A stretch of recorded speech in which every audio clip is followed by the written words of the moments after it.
الحمدللہ والصلاۃ والسلام علی رسول اللہ۔ ربیع الاول شریف کا مہینہ جاری و ساری ہے۔ خاص طور پر شہروں میں خطابت کرنے والے علماء، امامت کرنے والے علماء کے لیے یہ ویڈیو ہے اور عوام الناس کے ساتھ یہ تعلق رکھتی ہے۔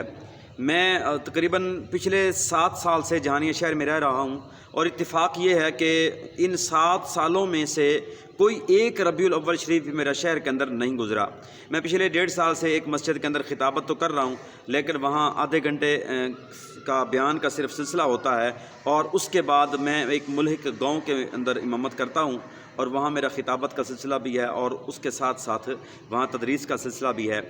تو میں نام لیے بغیر کچھ نشاندہی کرنا چاہتا ہوں۔ آپ کسی شہر سے تعلق رکھتے ہیں،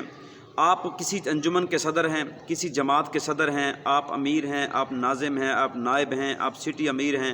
یا آپ کسی تحریک کے ساتھ تعلق رکھتے ہیں، یا میلاد کمیٹی کے آپ ممبر ہیں، جو کچھ چیزوں کی نشاندہی کرنا ضروری تھا جو میں نے پچھلے سال دیکھا، اور یہ سلسلہ میں نے ملتان میں بھی دیکھا جو مجھے اچھا نہیں لگا۔ ہوا یہ کہ پچھلے سال ایک جگہ شہر میں میرا بیان تھا، اتفاق سے 12 ربیع الاول شریف کی شام کو میں وہاں سے گزرا تو مسجد جس طرح ہم سجاتے ہیں ربیع الاول شریف میلاد کے موقع پر،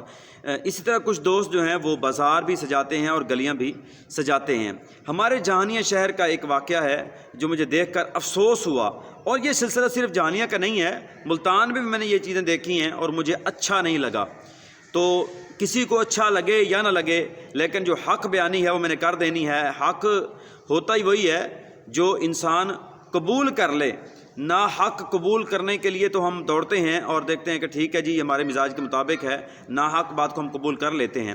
حق بات مزاج کے مطابق بھی ہو تو اس کو قبول کر لینا چاہیے۔ اب وہ واقعہ سماعت فرمائیے، وہ واقعہ کیا ہے۔ ہوا یہ کہ میں جب شام کو 12 ربیع الاول شریف کی شام کو، یعنی میں 13 کی رات عشاء کے بعد ایک جگہ بیان کے لیے جا رہا تھا، تو میں نے دیکھا کہ گلیوں کی سجاوٹ ہوئی ہے اور پھول لگائے گئے ہیں، اسی طرح لڑیاں لگائی گئی ہیں اور اسی طرح جو ہے خوبصورت رنگا رنگ سجاوٹ کی گئی ہے۔ اور وہاں پر ہوا یہ کہ انعامات کا سلسلہ بھی رکھا گیا تھا کہ جو گلی کو زیادہ اچھے طریقے سے سجائے گا، کسی تنظیم کی طرف سے، کسی تحریک کی طرف سے، میلاد کمیٹی کی طرف سے، انجمن کی طرف سے اس کو انعام دیا جائے گا۔ تو جو افسوسناک چیز تھی وہ یہ تھی کہ گلی کی سجاوٹ کے بعد جو ناقابل دید تھی جو چیز، وہ یہ تھی کہ عورتیں وہاں پر جا رہی تھیں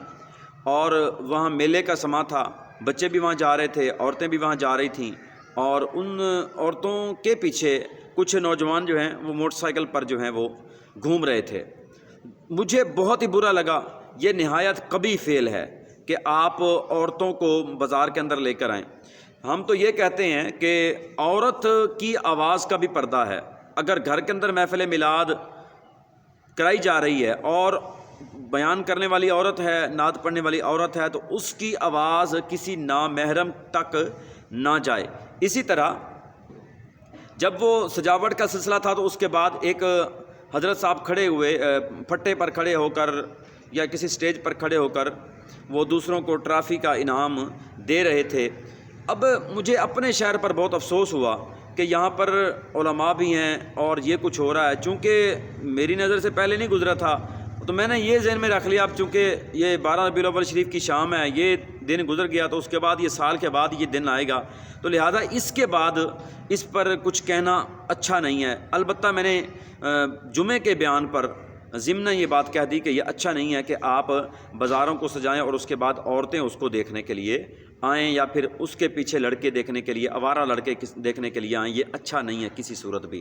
یہ بات میں نے کر دی تھی، لیکن اب جو صورتحال ہے وہ یہ ہے کہ 12 ربیع الاول شریف ہے اور ہمارے جہانیہ شہر کو پھر سجایا جائے گا، اور دوبارہ اس شاکان مصطفیٰ حضور علیہ الصلوۃ والسلام کی ذات کے ساتھ اپنی محبتوں کا اظہار کر بھی رہے ہیں اور کریں گے بھی صحیح۔ لیکن ایک بات ذہن کے اندر رکھیے، ہم حضور کا میلاد مناتے ہیں، لیکن شریعت کی روشنی میں، شریعت کے دائرے میں رہ کر حضور علیہ الصلوۃ والسلام کا میلاد منائیے، مستند علماء کا بیان سنیے، جو اچھا پیغام دے کر جائیں، جو اصلاحی گفتگو کر کے جائیں، جو حضور علیہ الصلوۃ والسلام کی شان و عظمت کو اس انداز میں بیان کریں کہ سینے ٹھنڈے ہو جائیں۔ اللہ کی بارگاہ میں دعا ہے اللہ تبارک و تعالی ہم سب کو حضور علیہ الصلوۃ والسلام کی محبت سے مالا مال